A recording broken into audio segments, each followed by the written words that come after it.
Barbe Noire, l'eau, le combat ne cesse de faire rage entre l'Empereur et la Supernova. Mais qui de ces deux monstres réussira à défaire l'autre et à se rapprocher encore plus du trône vacant de roi des pirates?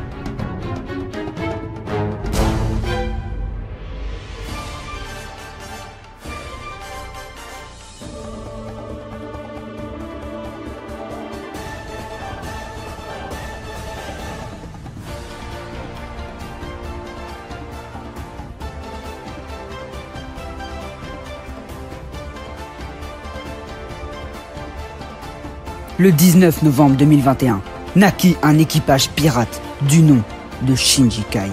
Ils se lancèrent sur la route de YouTube afin de devenir le plus grand équipage du monde.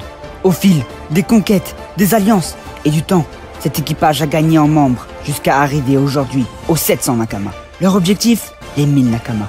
Pour cela, le Shinji Kai a besoin de votre aide, à tous.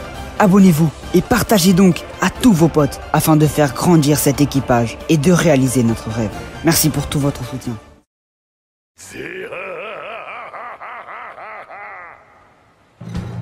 Le Nouveau Monde, cet espace destiné aux plus grands pirates du monde, terre de désolation et cimetière des pirates, accueille le combat le plus important de ces derniers chapitres de One Piece. L'eau, possédant le Ope-Ope no Mi, fruit le plus puissant de One Piece, réussira à tenir Barbe Noire, détenteur du Yami Yami no Mi et du Kura Kura no Mi, prouesse jamais égalée. Mais la réelle question que nous nous posons est: combien de temps celui-ci réussira à le tenir? Pour nous, ce combat est destiné à ne pas avoir de vainqueur. Nous nous expliquons. Si Barbe Noire remporte ce combat, il tuera l'eau et lui volera son fruit. Il deviendra tout simplement invincible et imbattable pour Luffy, chose qui n'a aucune logique dans cette histoire.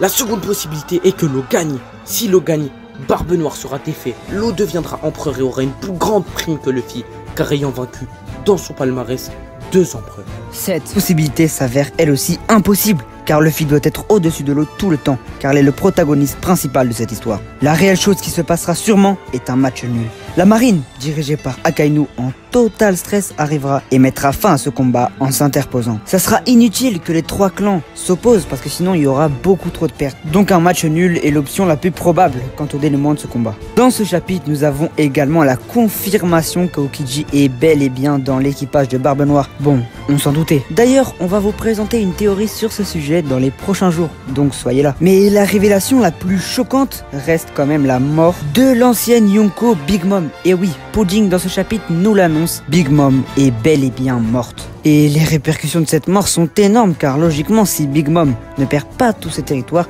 Katakuri devrait prendre en main l'équipage de Big Mom, devenant maintenant un équivalent d'empereur grâce au territoire. Malheureusement pour lui, Katakuri n'a pas la puissance nécessaire pour être un empereur. Voilà pourquoi un power-up ne serait pas de trop pour lui et le ferait passer légitimement dans les personnages les plus puissants du manga.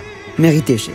Il se pourrait aussi que Law et Kid se partagent les territoires, faisant aussi 2 5e et 6e empereurs, venant donc tutoyer l'homme qui s'asseyera sur le trône vacant, Monkey D. Luffy, ou devrions-nous dire plutôt Joy Boy.